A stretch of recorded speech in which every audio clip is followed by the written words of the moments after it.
people have gotten used to President Trump.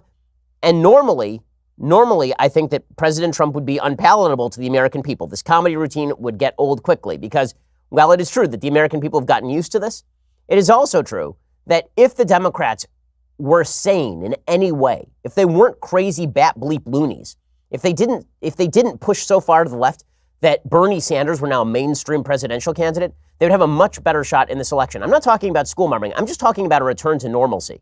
Somebody standing there going, listen, I know you think this is fun. I know this is all fun and games, but come on, guys, come on. But they're not going to do that. They're not going to do that, even though President Trump provides pathways to vulnerability for them. I mean, the fact is he just does. For example, President Trump last week, I ripped on him for this. The president said that Otto Warmbier, the American citizen who was murdered by the North Korean regime, he said that Otto Warmbier that he took Kim Jong-un, the evil dictator, at his word, that he didn't know about Otto Warmbier. And then Trump went on at CPAC and he said, listen, the reason that I said all that, I'm in a horrible position. How can a president say this publicly? How is this okay? We got our great people back. We got our great, great people.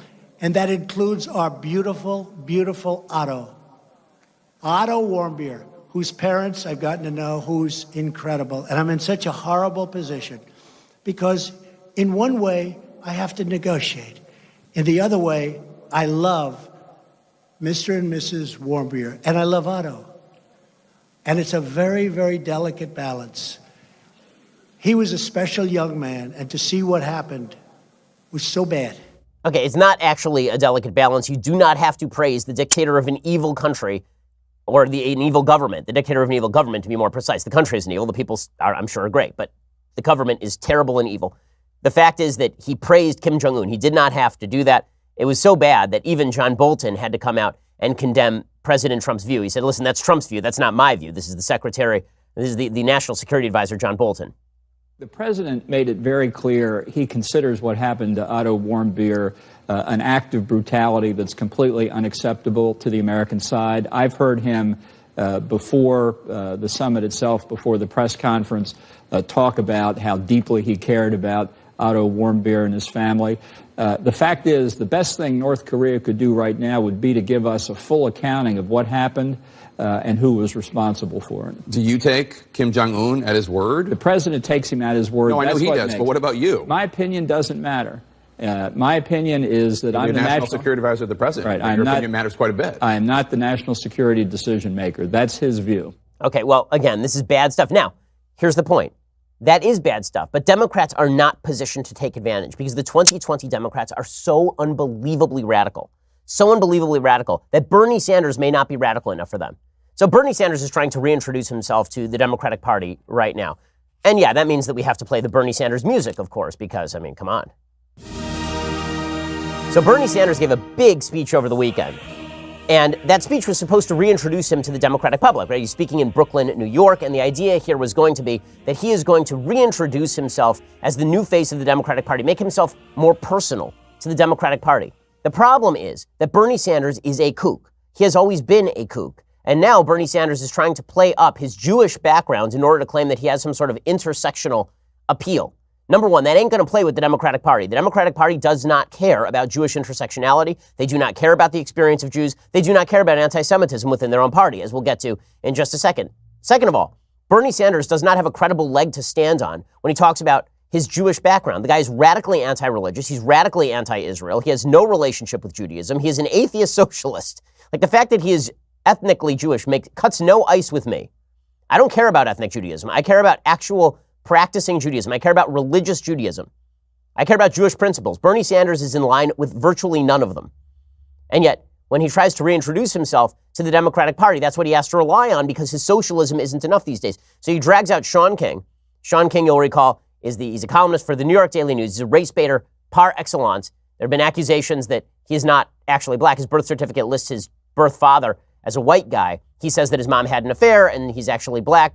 Not of high relevance, but he is now a spokesperson for the Bernie Sanders campaign, basically. And he gets up there in the middle of a Democratic Party meltdown over anti-Semitism and says, you know, Bernie Sanders grew up in the family of Holocaust, where everyone's extended family was killed in the Holocaust. Yeah, welcome to being a Jew. Okay, pretty much everybody's extended family was killed in the Holocaust. Half of world Jewry was exterminated during the Holocaust. Doesn't give you a case for being president. Bernie Sanders was born right here in Brooklyn the same year the Holocaust began. The next year, when Bernie was just a baby boy, his uncles Jacob and Abraham, his aunt Shana, her son Leopold, were all killed in the Holocaust in Poland. And to come of age in that time, in that space, it gave Bernie a deep sense of right and wrong. Okay, so let me get this straight. Because he was born the same year that the Holocaust began, he has a deep sense of right and wrong. This is their case? This is going to be the case that Bernie Sanders, a full-on socialist who rooted for the USSR and Cuba and was rooting for Venezuela, that guy he got a deep sense of right and wrong because he had extended relatives who were killed in the Holocaust, just like every other Jew on planet Earth of Ashkenazi descent. Seriously? And then Bernie tried to double down on this. He says, I know where I came from. He tries to describe his childhood and make himself a man of the people, even though he's been living off the public dole for legitimately decades at this point. I am not going to tell you that I grew up in a home of desperate poverty. That would not be true. But what I will tell you is that coming from a lower middle-class family, I will never forget about how money, or really lack of money, was always a point of stress in our family.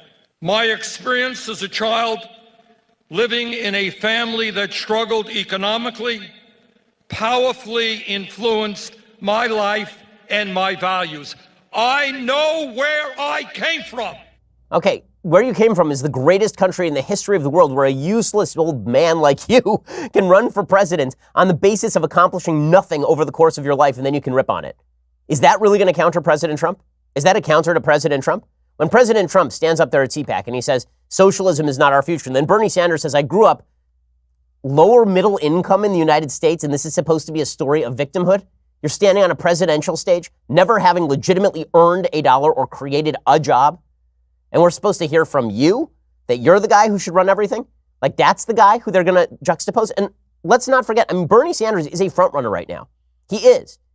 His support is significantly more durable than Joe Biden's. The best day Joe Biden's going to have of this campaign is the first day. Unless Barack Obama endorses him, the best day Joe Biden has in this campaign is the day he announces. From there, it is all downhill. Bernie Sanders has the most durable base of anyone in the Democratic Party, and he is an octogenarian socialist with a boring background. So boring that he has to actually go back to extended relatives killed in the Holocaust and growing up lower middle income in Brooklyn, just like half of Jews in America. Like, really? And then he says that his program is going to be guaranteeing health care as a right. He says at this rally, he's going to guarantee health care as a right. But then he lets the ball, he sort of lets the cat out of the bag, as we'll see what he means by that in an interview that happened last night. So here he is at the rally talking about health care as a right. Today, we launch our fight for a political revolution. And we say to the private health insurance companies, whether you like it or not, the United States is going to join every other major country on earth and guarantee health care to all people as a right. Yeah, except then he explained exactly what he means by that. He said, oh yeah, what I mean by that is the complete elimination of private health care insurance. Whoops. Your question in terms of health care, we're already paying for it. We're paying twice as much as the Canadians. So what the criticism of Bernie Sanders is, he's going to raise your taxes. Well, I may. That's right. But you know what I'm doing? I'm doing away with all of your private health insurance premiums. All right, I don't know how you guys work at where you get your health care from. Mm-hmm. Somebody is paying for it. Somebody's paying Blue Cross or United Health. All right, that's gone. We're paying it for ourselves, yeah. You're paying it for yourself. How much are you paying? If you're an average family of four in this country, you're paying $28,000 a year. Mm-hmm. And that cost is going to go up. So we can't afford the present system. That's so we're going to get rid of 177 million healthcare plans in the United States because Bernie Sanders says so. And his case is that he had extended relatives who died in the Holocaust and grew up lower middle income in Brooklyn before sponging off the taxpayer for decades at a time. Yeah, President Trump might be okay. He might be okay. We'll explain why he might be even more okay, because Bernie Sanders isn't even radical enough for the Democratic base. This is the problem. Bernie Sanders may be the best they have to capture the Democratic mind at this point, but he is not the Democratic base. I'll explain in just a second. First,